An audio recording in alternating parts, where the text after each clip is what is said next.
If you're feeling angry and enraged by what's come out this week with some of our most beloved medical and authoritarian and spiritual teachers, I want to let you know that you are not alone.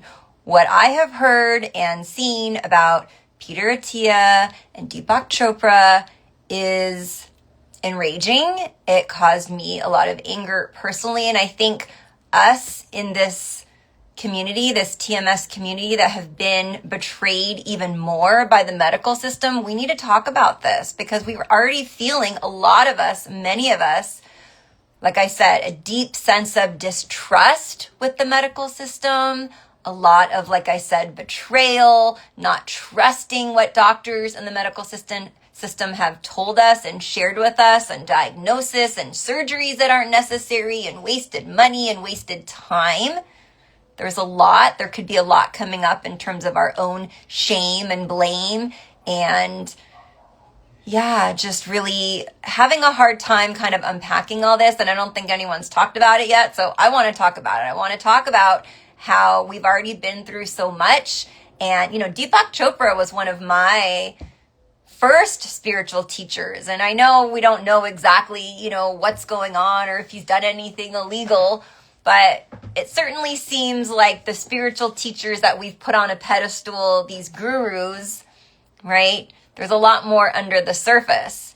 And Peter Attia, who turns out, again, allegedly, or, whatever it is, didn't finish his residency, didn't see patients, and he's the expert. And we're just looking towards these people, many people who have the credentials, who don't have credentials, and they're telling you how to take care of your body. And we're just so confused, so many of us. And it's just like another layer of trauma or PTSD all over again of here we go again, where I trusted the system and it's broken. So I just want to validate all and any of these feelings if they're coming up for you. This could really trigger a lot of us who've gone through so much. Like I said, for me, like I said, it brought up a lot of anger, disappointment, shock, but also not completely shocked, if I'm honest, about even like Peter Attia, right? It's like, wow, he was in this for the money. He's like, charging so much money, but like, does he actually have their credentials to share this information? Is he just making stuff up? Like, is he really trying to help people? It just gets very confusing. And there's a lot of people who were outraged. I mean, oh my gosh. And then this got me furious today. I saw that Deepak Chopra turned off, and I verified. I went to his Instagram. All his comments were turned off. I'm like, really? Really? Like, you don't even have the what is the word? Like, what's the word? You have the audacity to turn off your comments. You don't even have the inner strength. Hi, Carolyn. You don't even have the strength or I think it would just be the strength, or, if you believe if you're actually innocent, Deepak, right? Like, what is there to hide? It's like, he turned off all of his comments. That made me so angry. And what I just really want to honor and recognize for a lot of you is that this anger is justified. You're allowed to be angry. And how do you feel this? And how do you move forward? Because what I don't want you to do is feel angry or frustrated or disappointed and then push it down. And then this causes more stress and more fear and pain, and like the fear-pain cycle. Like, this last week was like really difficult for a lot of us. And we're already dealing with, if you're in the States, with all the ICE and all the political madness, and Trump just posted something like insane on Twitter yesterday. Like, there's a lot going on. It's infuriating. Okay, and I want to help you with the emotions and how you're feeling and how you can process and heal and move forward and bring down your symptoms, and how this, how can we move through this with more ease while you're still getting your needs met. So first of all, if you happen to be highly sensitive or an empath like me, your needs are different this last few weeks. Okay, I always tell my clients, if you're one of my clients, our needs change all the time, especially women, because our hormones are a little bit more unpredictable than you men, right? So our needs change all the time. Why? Because first of all, our hormones are changing, depending on if you slept well, stress, your partner, what's going on with them, work, if you're having symptoms or not, what's going on in the news, all of these things, right? So our needs change. There's like a fly in here. Our needs change all the time. And so again, when we're affected by social media or the news or what's going on in the world, first of all, we want to look at that and not be consuming as much. So like that's the first tip, right? Is like be intentional about your consumption. If you need to watch the news, can you lessen? Can you choose not to read the news when you first, watch or read the news when you first wake up in the morning or when you go to bed? Really being intentional. I've had to do that with not starting my day with news and the politics and not ending my day. And then throughout the day, am I scrolling a lot? Am I checking? How do I feel? What are my thoughts? Right? So the anger. Let's talk about the anger. That is very justified, by the way. I had a client tell me once, we were talking about anger, and she said, well, I'm really feeling my anger because I'm yelling at my husband. Okay, so he made me mad and I'm yelling at him. Well, we definitely need to dig deeper on this one, right? Because often our anger could be reactive or it could be displaced, right? Like we're angry about something and then we yell at our partner or we take it out on our kids or like the road rage and all these things. So if we actually are angry at our partner and we yell at our partner, it could still be reactive. Because here's the thing, I want you to actually have the thoughts and feel the feelings of like the things you're not supposed to say. Nicole Sachs talks about with journal speak. It's writing the things you're not supposed to say. Like, I want to leave this marriage and I hate being a mom right now. And like, oh my gosh, I'm a bad person to say that. So I really want to encourage you that anger, even if you're like, well, I'm expressing it with my partner, but there are things that we're just not allowed to say or shouldn't say. I mean, I don't want you cussing out your partner, but if that's how you feel, I do want you to express that in a healthy way. So journal speak is a great avenue. Many people know I never did journal speak on my healing journey. It's not for me. I don't like to write. I did a lot of breath work, and now I have other tools too. Another tool that could be really great is EAET, which is Emotional Awareness Expression Therapy, which was coined by Mark Lumley and Howard Schubiner, a modality that I teach and use. It's a really great anger release practice. And then I also really encourage anger release, and it's like a framework that I use and a practice of using your body. Because it turns out, do you remember the book, The Body Keeps the Score? That the emotions, hi Carrie, the feelings are in the body. They don't go away because we ate ice cream or we had a great nap or had a long sleep or we numbed out with TV. They're still in the body. So a lot of people with journal speak were very into the thoughts and the thinking, and we're writing. It's very cognitive. What I think is missing in journal speak is the body. Okay, that could be the first start. Journal speak if you like it, awesome. It's not bad at all. It's just not for me. So if you're writing, a lot of people are like, oh, it just made me feel worse. Yeah, because you're in your head. The thoughts create how you feel. So if you do want to journal speak and you're feeling like there's something missing, I would go into the body. Right now, there's more information I need to give you on this, but you've heard people like have a temper tantrum, hit a pillow, but there needs to be a lot more. So just take that idea, but this isn't enough. This video isn't focusing on that. Okay, we want to give ourselves permission to be angry and, know that it's safe, all that kind of stuff. So feeling our anger, right? It doesn't have to be violent. It could just be like squeeze your whole body and then releasing or pushing against a wall. Okay, but anger, have you noticed? It's really fiery. It's hot. Anytime a client says to me like, it's really hot or my throat is hot or it's like burning, typically that's anger. So again, with what's happening in our country, and even if you're not in this country, like you're enraged also, thanks for the support and sorry. Oh my gosh, on your fellow American here, sorry. yeah, like just checking in with your body. And there could be so many emotions there, right? It could like be infuriating and bring anger, but then it also brings sadness. And then it also brings guilt because you're like, I really admired Deepak Chopra. Like I said, he was one of my first spiritual teachers. It was like I had a mixed emotions. And again, we're not saying that he's guilty, but like I feel like his integrity, he's not the spiritual teacher that I thought. Right? Let's just say that. Maybe nothing illegal. Maybe. We don't know yet. But there's a lot of emotions, okay? And when there's uncertainty too, the brain pegs that as dangerous. So it's like a loss of perceived danger. The nervous system doesn't feel safe. It's like, these are the people telling me what to do. Peter Attia, he's this MD, he's like super famous. My boyfriend was really into him and told me about him, and he bought his book. And I always thought, have to say, intuition, something about this guy I don't like. Maybe like the narcissism, or really, I don't know, bit narcissistic, a bit something. And I hear other women saying that too. So good job. But yeah, so they're like all these different emotions, right? And it's like these people, this guru, this authority, again, can trigger us, this TMS community, because we've done it, right?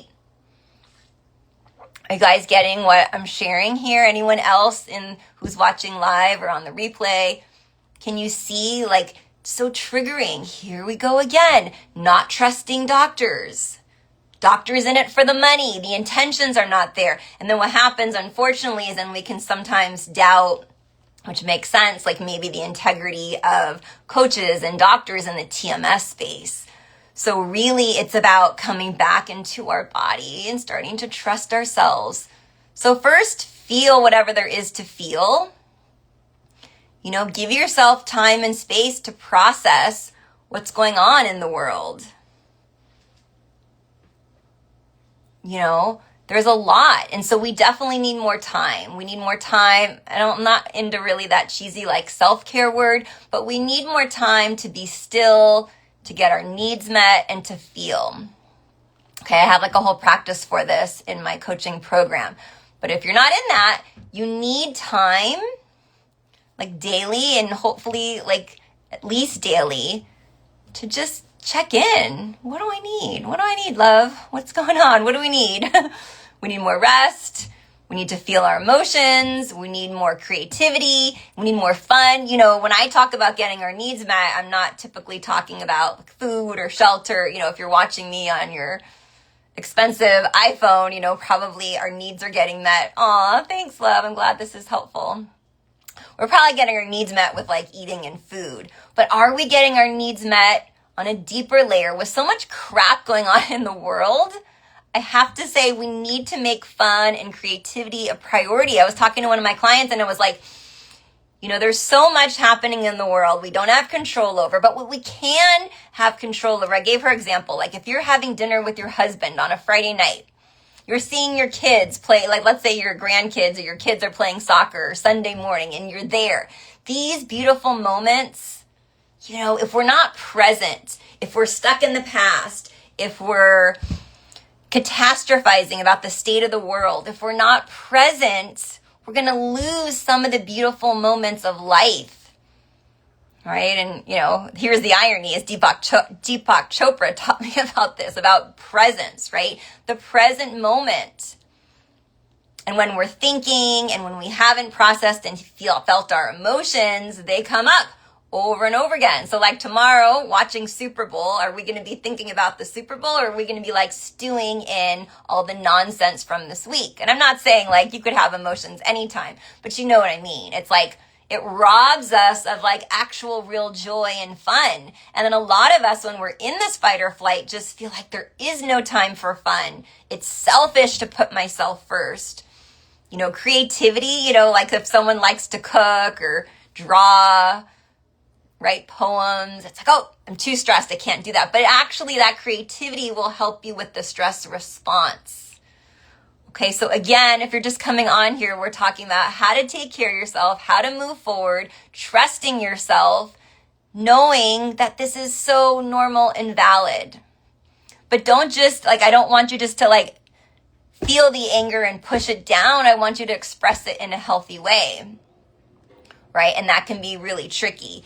So what happens is we can have our guard, like think about dating, right? We get burned or we have a bad experience, and then what do? We tend to like put our guard up, right? We put up a wall. And then if we're going to go on another date, the person is seeing this guarded genie, this girl with her walls up. You know, for women, we can show up really masculine as a way to defend ourselves. So that's what we're doing with life too. We have our guard up, like all this crap, all this shit that's been happening in the news, the politics, the media, all this. It's like, we tend to do this. We're like bracing. We've got our guard up. And I know it's like, it's okay to have our guard up to an extent, but it can really take the joy out of life and cause unnecessary suffering and pain, right? Like look at just like in this industry, I'm like worried because people are like, oh, I can't trust people. And you know, it's a scam or all these things, right? And I just did a whole, about 2 weeks ago, I was on TMS Roundtable and we talked about coaching. This was before the whole Epstein files, but we were still talking about the state of the world and how to trust when you've been burned and you've made mistakes. And I shared how I had spent tens of thousands of dollars on a surgery and IV therapy and supplements and functional medicine protocols and all the things. So I couldn't trust myself anymore, right? I had made so many mistakes, but like those mistakes got me finally into the TMS realm. And I always say, if you're in the TMS arena, then like that's the hardest part. Just coming here and having an open mind is the hardest part. Okay? Which tool you use? Do I do a coaching program? Do I hire a therapist? Like that is important again, but we can totally lower the stakes. If you're here, if you're serious about your healing with the TMS lens, yay. That's the hardest. You know, some people aren't ready for this work, of course. People come to me, don't hire me, and then 6 months later come back or a year come back. They're like, oh, I wish I had hired you or I just wasn't ready. And we know this. We're not always ready for this work immediately, or it can take time, right? So let me know if this is making sense, if you are here. You know, we're outsourcing our truth to doctors. We've always known this. I was diagnosed with fibromyalgia and many symptoms. Gosh, so itchy. I always like itchy on lives. Yeah, we just outsource, right? A doctor tells me I had about 4 doctors diagnose me with fibromyalgia. I was told by one doctor, especially, he said, Jeannie, I asked him about insomnia. I wasn't sleeping well. And he's like, well, you have fibromyalgia. That's one of the symptoms, right? And the saddest thing I always say is that I believed him. I was like, oh, I'm going to always have sleep issues and I'm going to always have pain. So it's really about dialing this back. Okay, so how do we start to trust ourselves? We start to trust ourselves because our intuition is in the body. The intuition, you've heard people say, I have a gut feeling, right? It's like a knowing. It's like an inner knowing. Okay, think about easy stuff. It's like, what do I want for dinner? I want Mexican food tonight. I want to wear, like today, I put this shirt on. I want to wear, that was just intuition. I wasn't overthinking it. I just picked it, right? So it can be small things, right? Things that you buy, things that you like. But here's what the kind of interesting thing about intuition is that I think will make a lot of sense is that intuition is in the body. It's a gut feeling. It's a gut knowing. It's not thinking in the mind and overthinking. Now, the problem with this for our community, unfortunately, is that I'll use myself and my many of my clients. We don't want to be in the body. No shit, right? When I realized this, I was like, I'm a freaking genius for understanding this. There's nothing wrong with me.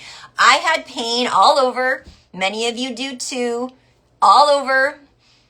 Lots of anxiety and emotions that I didn't want to feel. So not consciously, but what I did was I would float up into my head because all of this was not pleasant, not comfortable, very unfamiliar, very scary. So why would I be in my body feeling my intuition? I was never in my body. I was always in my head. Okay, we don't make our best decisions from the ego and fear and lack and scarcity. We make our best decisions from intuition, which is in the body, which is very difficult, again, if you're not in your body often, which I wasn't. So it's a whole practice of, oh, how do I feel safe? How do I start to trust myself? Slowly coming back to the body. So some easy things is the breath. I love breath and breath work. As you know, I'm a meditation teacher, a yoga teacher, a meditation, yoga, breath work teacher. Love the body. So the body brings safety. And then start doing things in the body, like even getting a massage. It can be so short to start, or giving yourself like a nice foot massage. Short, when you're taking a bath, like really notice your body. Do some things that are pleasurable for the body, like even just like some tickles, paying attention to the body in a good way. I mean, it was like the body is like, there's no pleasure. I have all these symptoms, all this pain. And then it's like a reframe, getting a massage, taking a bath, sex. Turns out there are a lot of things that are pleasurable, right? Getting a hug that's comfortable. But it's really shifting. Now this takes time, I know, but again, like the antidote for that fear and the uncertainty and the anxiety is trust. That's what it is. Hi, Janice. So it's trust. And again, this trust can take a bit of time. And everything is getting stirred up, I'm sure, if you're like me with this week and authority. And it's like, oh, again, I need to trust myself. And if I'm not taking the time, like I can tell, and my clients will tell me too, I haven't been spending enough time in the body. I haven't been getting my needs met. I haven't been checking in on how I feel and allowing myself to feel how I feel.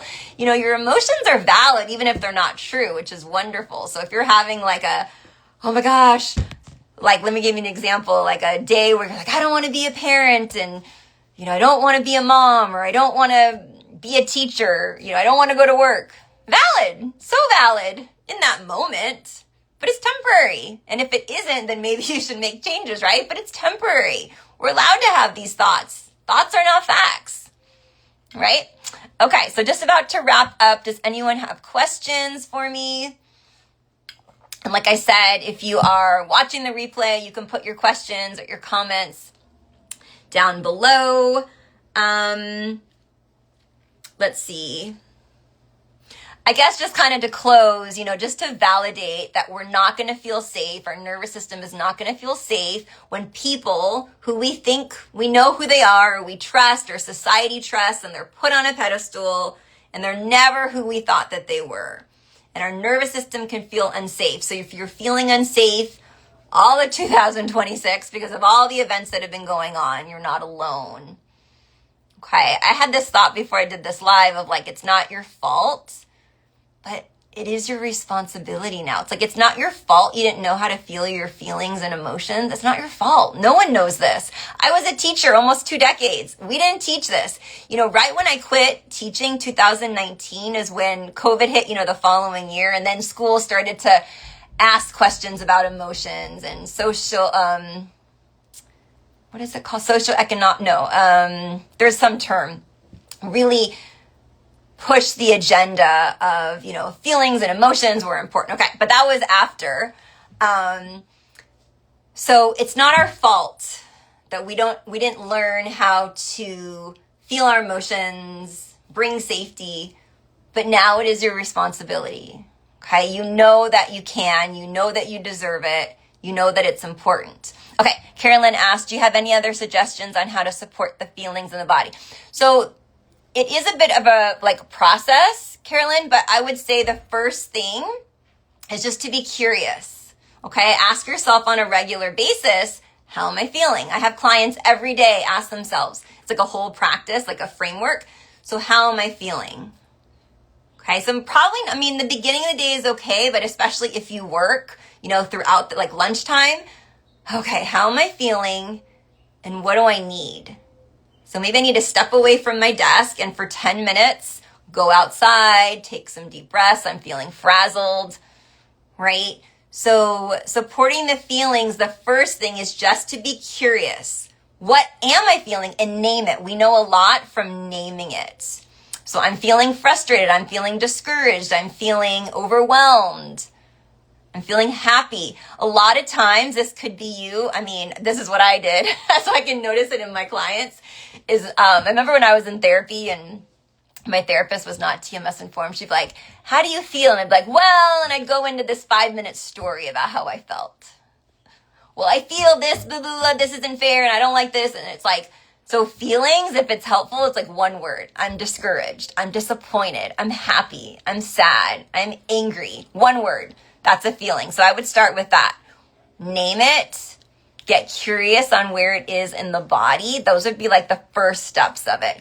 And if like the body is always, if you're like me and the body was like bad, like I hated my body, all this pain and suffering, it failed me. It was such fucking high maintenance, have to feed. And like, I know it sounds ridiculous, like now that I'm on the other side, but I'm sure you can relate. Like, excuse me, all the work it took. Like I have to, when I was sick and I didn't even have an appetite, I lost a ton of weight, but like having to like eat on a regular basis and then shower when like standing was so painful, it was a lot. It just felt like so difficult.